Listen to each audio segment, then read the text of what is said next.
ये हमारा अनिरुद्ध भाई बड़ा रंगीन आदमी हुआ। ये कोनो आम बेचे वाली के दरिगाह बाजार में देखले बड़ो आम बेचतिया। पहुंचल बड़ो करे आम के दुकान पर कल बड़ा सुगर सुगर आम बहो। बेचे वाली कहती बा का कहले बा मास्टर,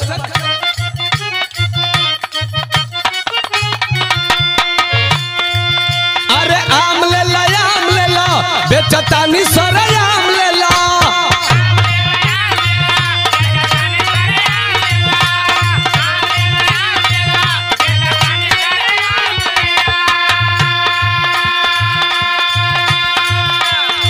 कहतिया कि ले लो ए बाबू लग गया के खुले आम ले लो बाफेराइटी तमाम ले लो।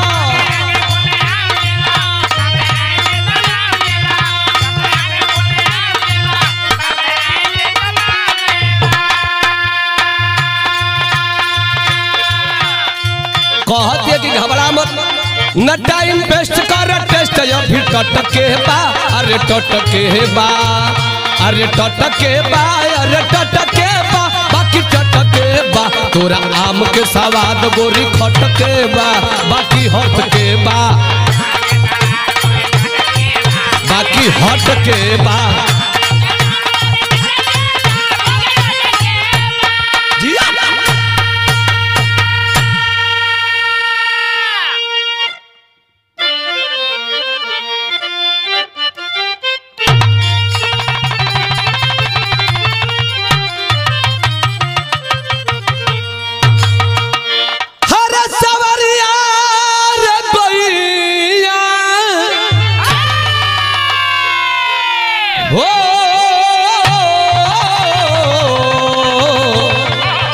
भोले बाबा हरे जोगिया ओ मोर राम।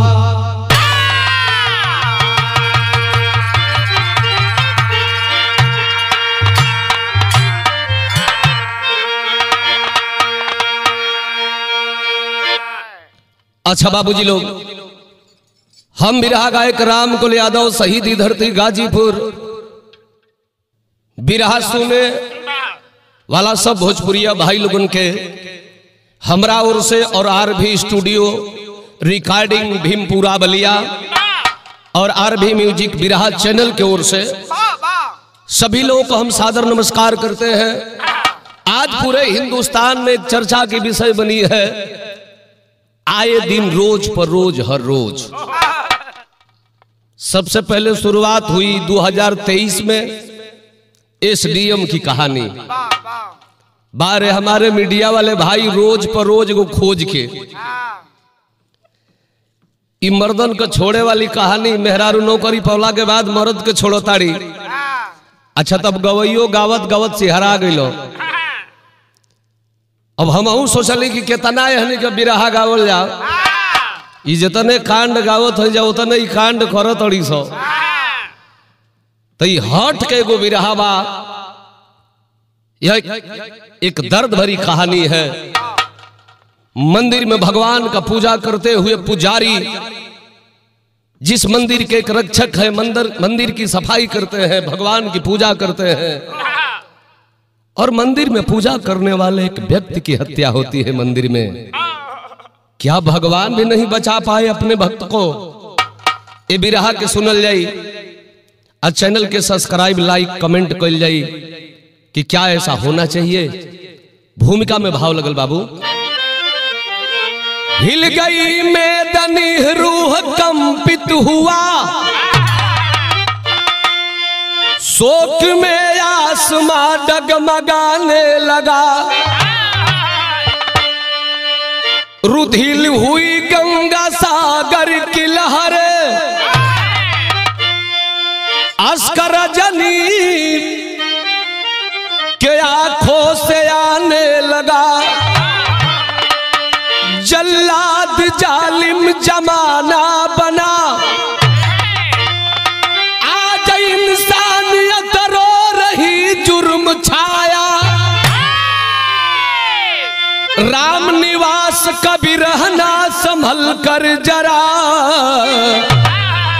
इस धरा पर है कोई न अपना पराया।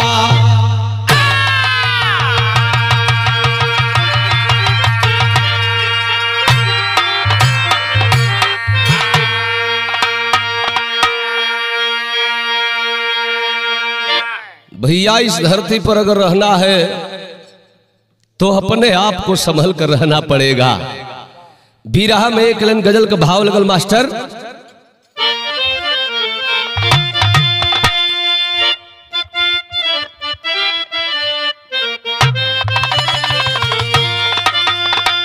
अरे पिया जिसको जिसको चाहे सुहागन वही है।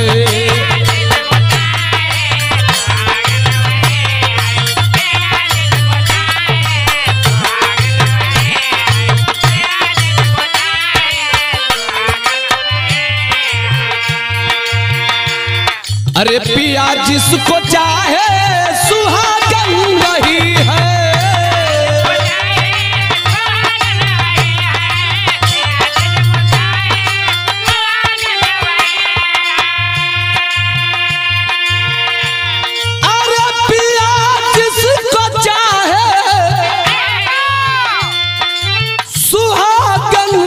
वही है।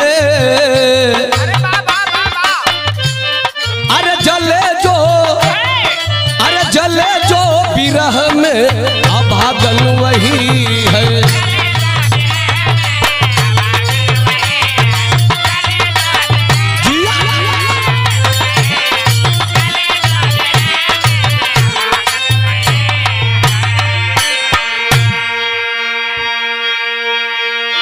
लेकिन कवि जी बिरहा में भाव लिखल न बाबू,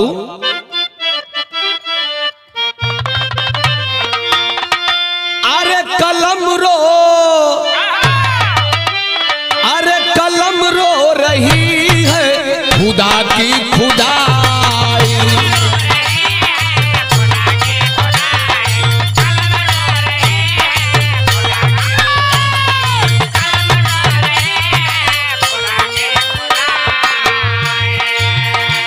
अरे कलम रो रही है खुदा की खुदाई।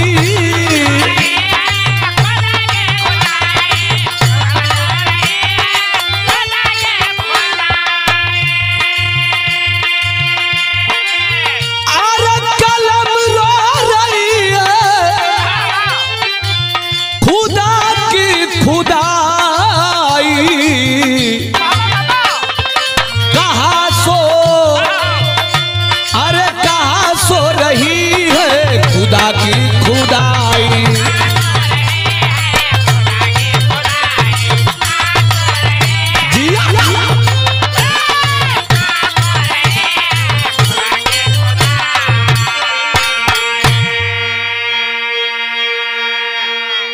इहवे से हमारे बिरहा का शुरुआत भइल। नज्म कलाए लगल मास्टर,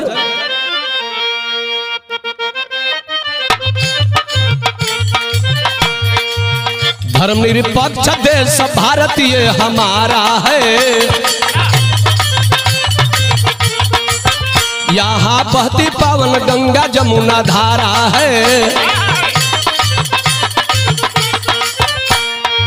राम बलराम कृष्ण यही पर अवतार लिए। नर्मदा अनसुईया शिव लोचन सती सीता हो। द्रौपदी सावित्री गंधारी और गीता हो। यहीं पे ब्रह्मा विष्णु भोला का अवतार हुआ। भक्त करते भक्ति जीवन नैया पार हुआ।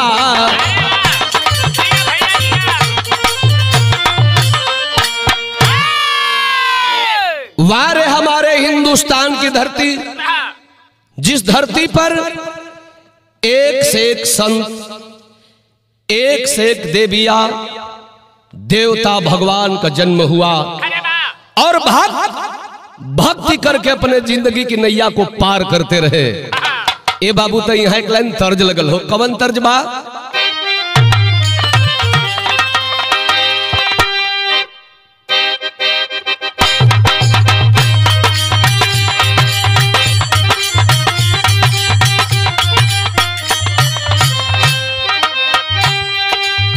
यही हमारा सुग्रीव बाबू ने कोनो मरद रहल, मरद खाली मेहरारू से बतियावता, कुछ करत नहीं खे। मेहरारुआ कहती बा का कहलस? आधी आधी रातिया में मीठी मीठी बतिया में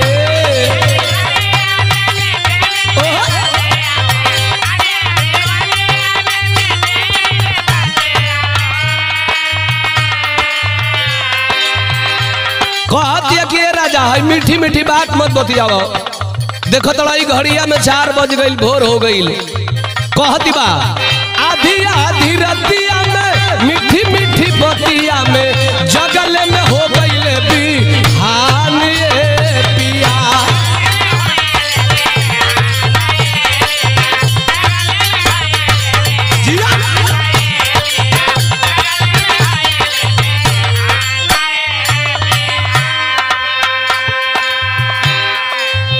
बेदवा पुराना इतिहास गावे गुनवा हो,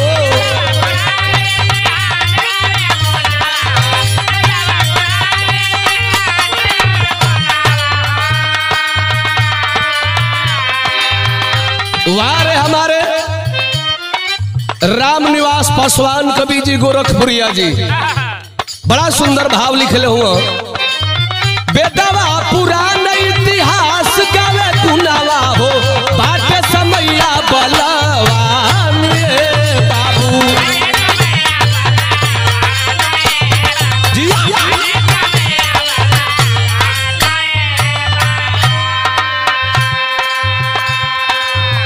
कहानी कहां से लेहल गई, ध्यान दल जी। अरे जिला पंचारन बा बिहार बीच नामी, बिहार बीच नामी।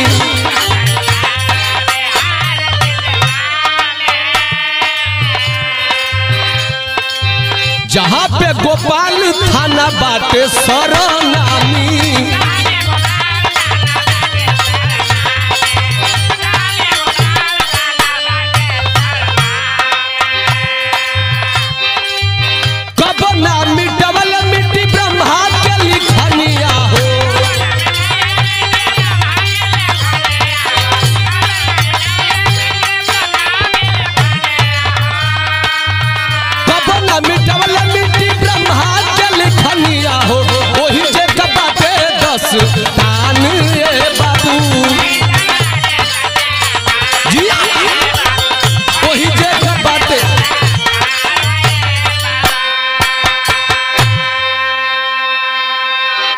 बिहार प्रांत के अंतर्गत जिला पंचारन और पंचारन जिला के अंतर्गत गोपालपुर थाना, उसी थाने की यह कहानी ली गई है मित्रों।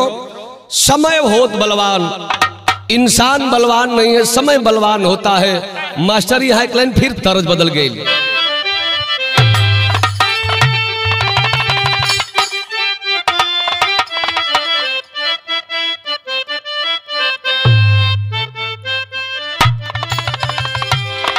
यही अरविंद यादव जी ने कोनो देवर रहल, भौजाई कलश के बाबू एगो बात कही, देवरा कलश के भौजी कहन, भौजी कहलस का कलश?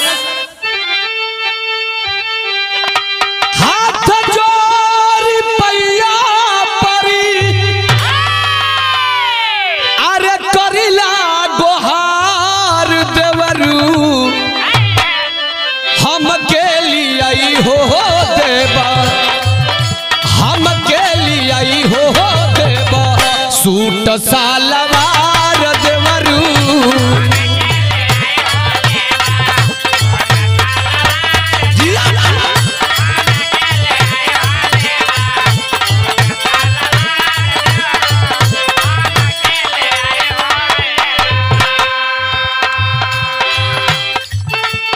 तो धुन रहल, लेकिन गोपालपुर थाना के अंतर्गत कौना गांव का कहानी लेहल गई। बकुलहर गौआ के, बकुलहर गौआ के सुनई जहार भैया, घटना घटल बा भारी, घटना घटल बा भारी, जहाँ बरियार भैया घटना घटल बा।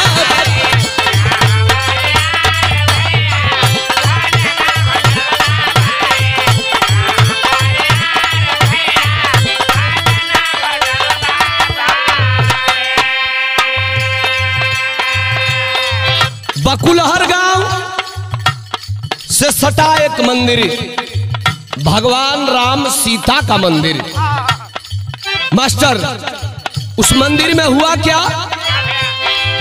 वही राम जानकी के पावन मंदिरिया, पावन मंदिरिया।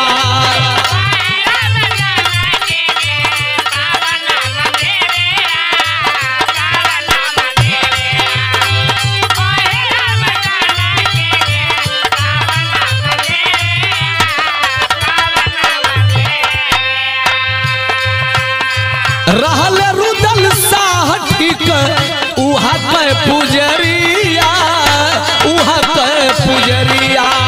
रहल रुदल साह ठीक उहा के पुजरिया।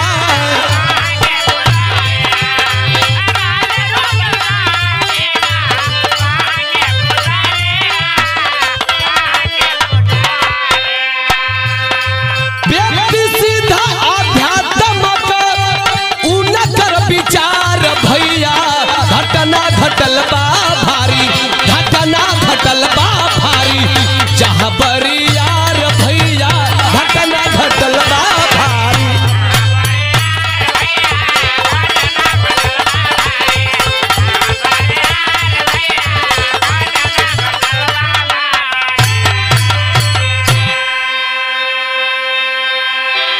ए भैया, भगवान राम सीता के मंदिर के पुजारी जेकर नाम रुदल शाह जी बा, चूंकि पारिवारिक महाराज जी हैं, घरवा दुल्हन नहीं बच्चा है लोग, लेकिन ये दिल हो जेकर भक्ति में लग गई तो लग गई। लेकिन मंदिर की भी रक्षा कर रहे हैं और परिवार की भी रक्षा कर रहे हैं। शाम सुबह भजन कीर्तन गाना, मंदिर में पूजा पाठ करना, लोगों को प्रसादी वितरण करना बाबा के जी में है। लेकिन भइल का बाबू तर्ज बदल गई हो।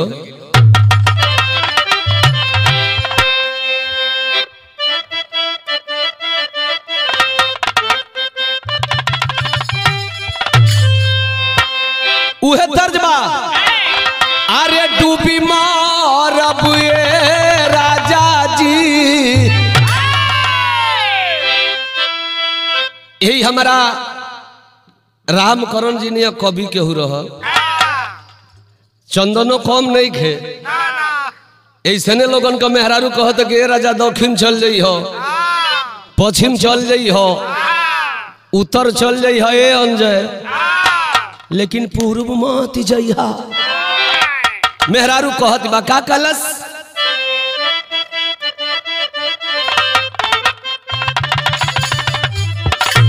हरे डूबी मारब ये राजा जी, अरे डूबी मारब ये राजा, जई बजो पूर्व के देसावा।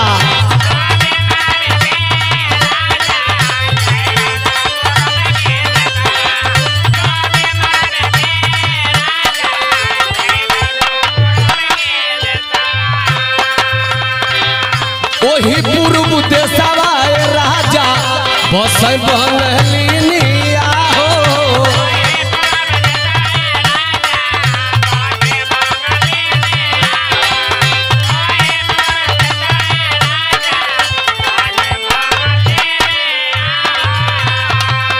जदुआ चलाई मतिया मारली है राजा, जदुआ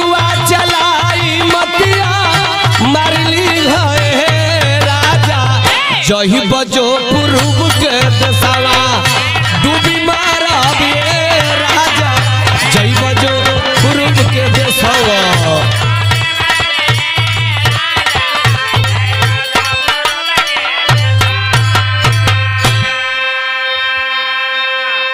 लेकिन बिरहा सुनने वाला भैया लोग तरज धुन छोड़ी कान धोला, बिरहा से ध्यान नहीं हटाएंगे। हुआ क्या? अरे टरले से टरी है नाही, ए बाबू टरले से टरी है नाही, विधि के विधानवा ए बाबू टरले से टरी है नाही।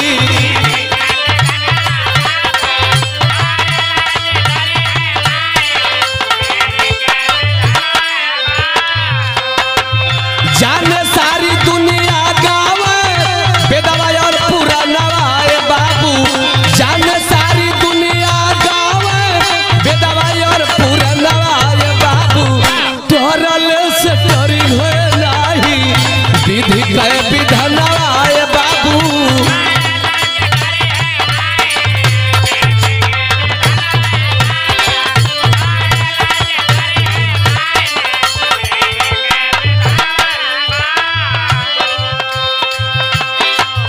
बिरहा सुनने वाला भैया लोग बिरहा से ध्यान नहीं हटाएंगे। भाव लगल बात, दुए गो ललना एगो रहली कुमारिया हो, दुए गो ललना एगो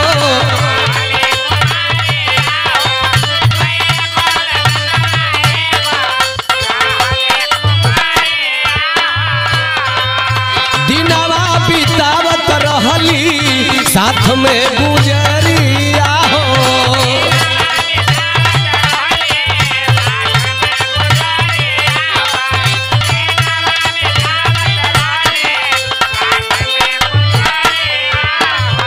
बलिना पुरुष होला समय वाला नवा बाबू, चरले से टरी है नाही, विधि के विधानवा बाबू।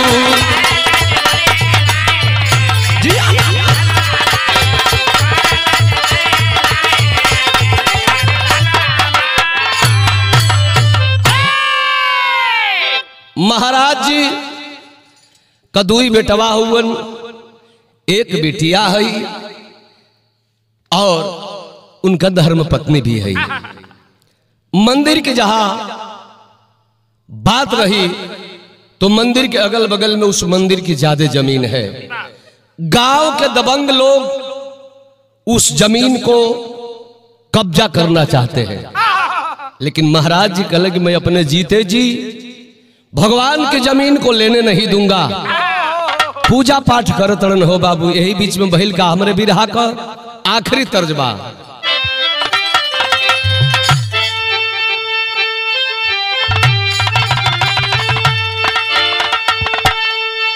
हरे मुंगरी से मारी मारी, अरे दहिया देला तूर, दहिया देला तूर, तजहिया मारेला तो मछरी खियावेला जरूर। लेकिन बिरहा में भाव लगल हो बाबू, करे चलल गलती पापी, अरे करे चलल गलती पापी, बन के नादान, बन के नादान पूजा करलन पुजारी जी लगा के अपन ध्यान।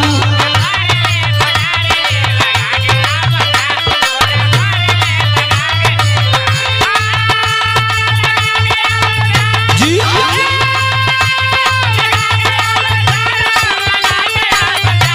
पूजा करलन पुजारी जी,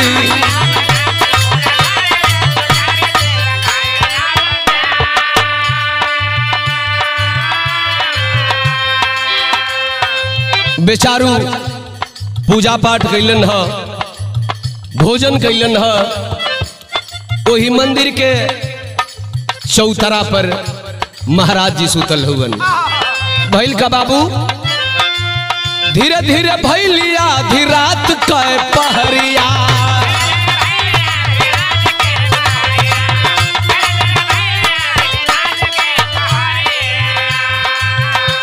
अरे पपिया चढ़ाई कैले कई के तैयारिया।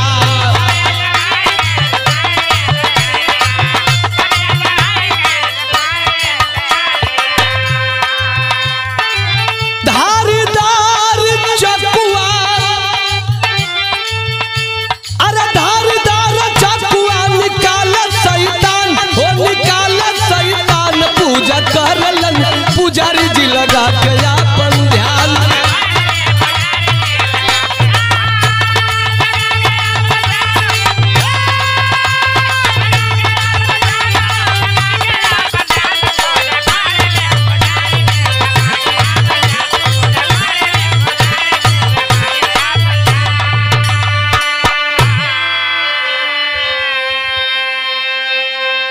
ए भैया जो उस मंदिर की जमीन को हड़पना चाहते थे वो हरामी धारीदार चाकू लेकर के मंदिर के पास पहुंचे। देखिए भगवान से भी नहीं डर लग रही है उन लोगों को। बिरहा सुने वाला भैया लोग तनी कभी जी सरंगा का भाव लिखलन है।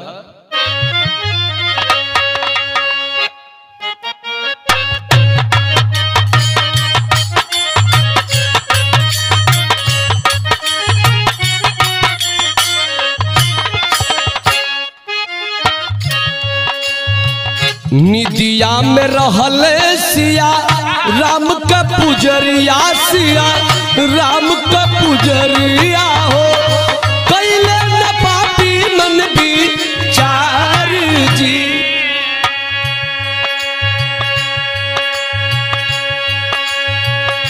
दोनों हाथ दोनों पाँव पकड़े मुदैया। यार पकड़े मुदैया हो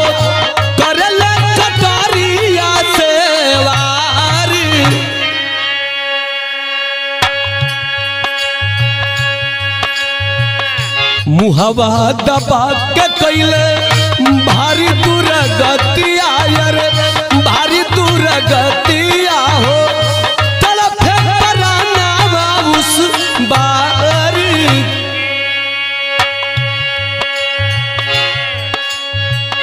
सिरावा के काटी कैले अलग शरीरिया से। अलग शरीरिया से बैले सुगाना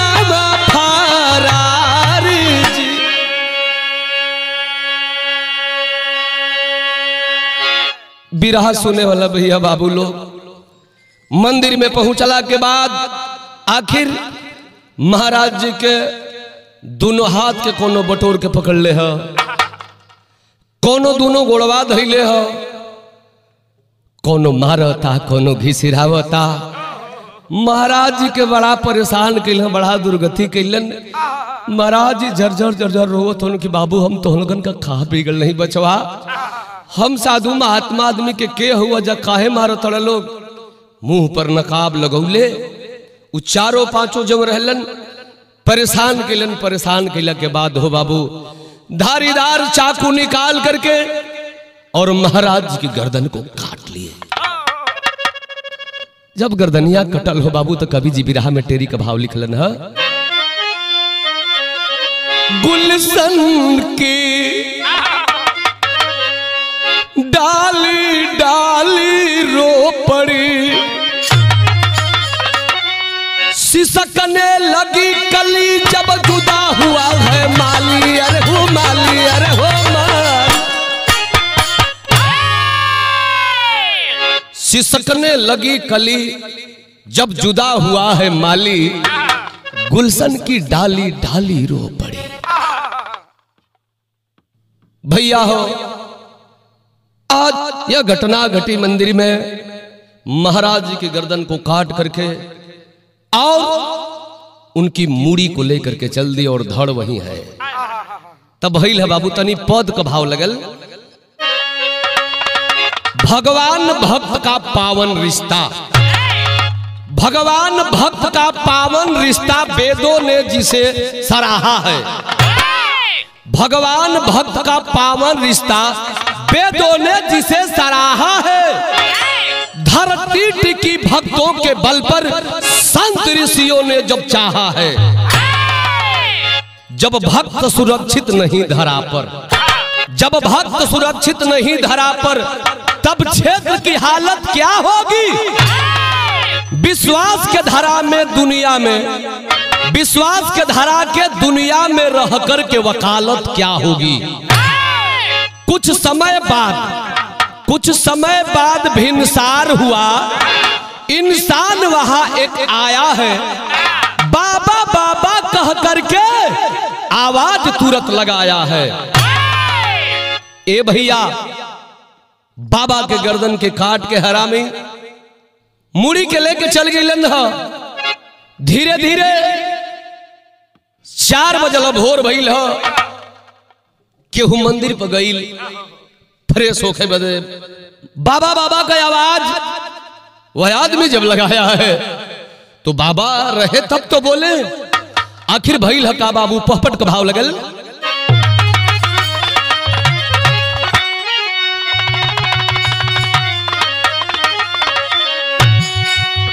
अरे पुकार कैले आवाज ना जब आइल, जियरा घबराइल। अरे बिन मुड़ी के दहिया गइल देखाई, जियरा घबराइल।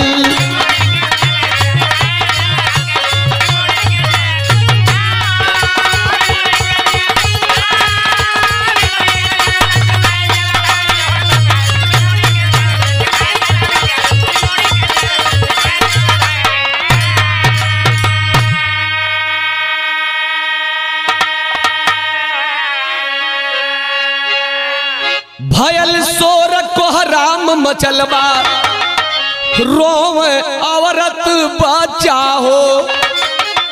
हाय हाय सब करे बाबू, हुआ काम ना अच्छा हो। गोपालपुर से पुलिस प्रशासन आइल, जियरा घबराइल। लोगवा ढूंढे सिरवा कहा हेराइल, जियरा घबराइल।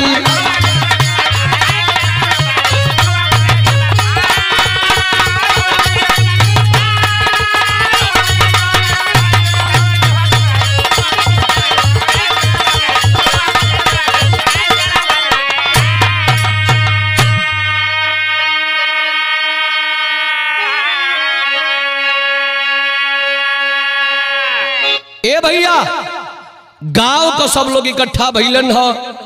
गोपालपुर से पुलिस प्रशासन के लोग अइलन ह। आखिर धड़ त मिलल, लेकिन मूड़ी नहीं मिलत बा। कहीं दुल्हन रोवताड़ी महाराज जी का, कहीं लइका रोवत होवन, कहीं लइकी रोवत हई, कहीं गांव के लोग रोवत होवन। ऊ लोग आवाज सबसे ज्यादा रोवे जे बाबा के दिल से माने। आखिर भइल का बाबू, बिरहा में अल्लाह का भाव लगल।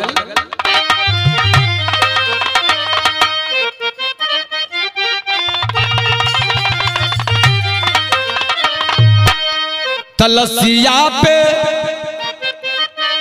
लोटी लोटी रोवली गुजरिया बाबू।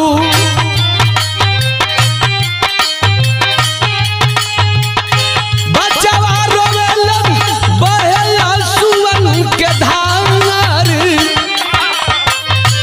हमनी के छोड़ के परैला कवन ओरिया बाबू।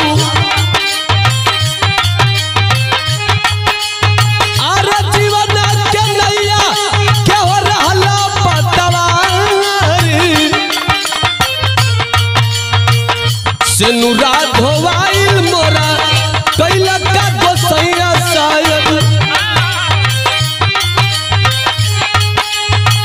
रहल हमारे बचवन के उहा हो आधार।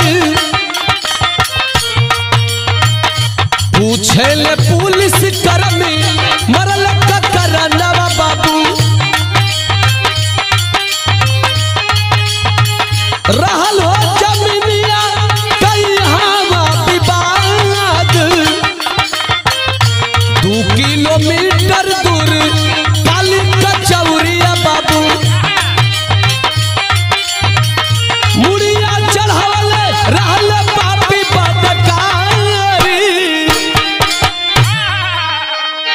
शासन प्रशासन के लोग गांव और क्षेत्र के लोगों से पूछ रहे हैं, क्या महाराज जी की किसी से दुश्मनी थी? हाँ,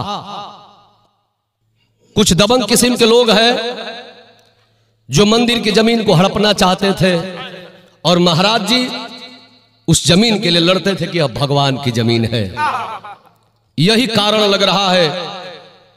लेकिन प्रशासन के लोग पूछते हो कि आखिर ते मुड़िया कहां ले गए हरामी सब? लोग खोजे लगलन।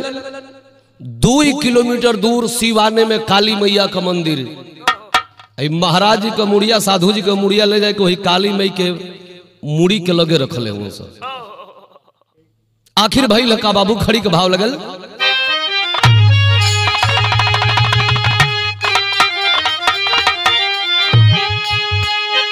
आज प्रशासन के लोगों मुड़ी के उठा के ले लन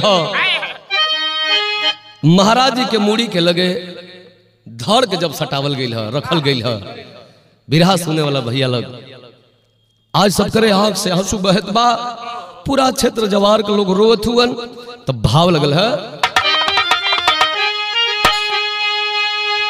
अरे साथ में शरीर के रखा वालियों कातिलों को सरकार खोज रही है, लेकिन केहू से भेंट भी ना भइल। महाराज जी के परिवार को भी न्याय नहीं मिला। क्या कहा जाए, देश में सरकार आप देख ही रहे, आए दिन रोज पर रोज हर रोज चोरी हत्या पाप, पाकिस्तान से सीमाओं भाग के हिंदुस्तान में दिया। अब पता ना देश का लोग कवन मोह ही कैले बा कि ओइसन में हरारू ना मिली, खेद खाद देवे के चाहे चाहे पाकिस्तानियों के मुआवस चाहे जियावस। अरे सीमावा के राखी ले कोनो बड़ी बात नहीं के, संगवा में 4 गो बम का गोला ले ले बिया।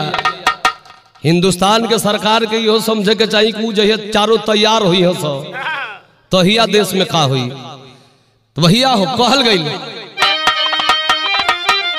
अरे 11 तारीख तक ना कातिल धरैले, कैले निर्मम हत्या पापी पापा कमैले।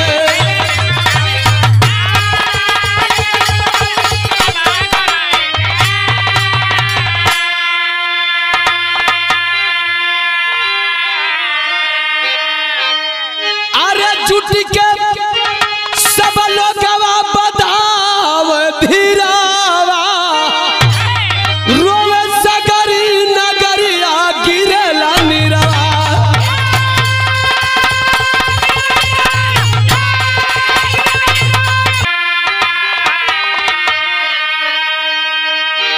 बिरहा मेरा समाप्त हुआ और आप लोगों से निवेदन है कि जब भगवान के भक्त सुरक्षित नहीं है इस राज्य में, तो हम आप सुरक्षित क्या रहेंगे। बिरहा हमारे ही जो समाप्त भइल। आखिरी लाइन, जय जखाड़ गुरु जद्दू लौटन, घातक बना जमाना। कविता लिखते राम निवास कवि, लहरे अजब तराना। गुलशन की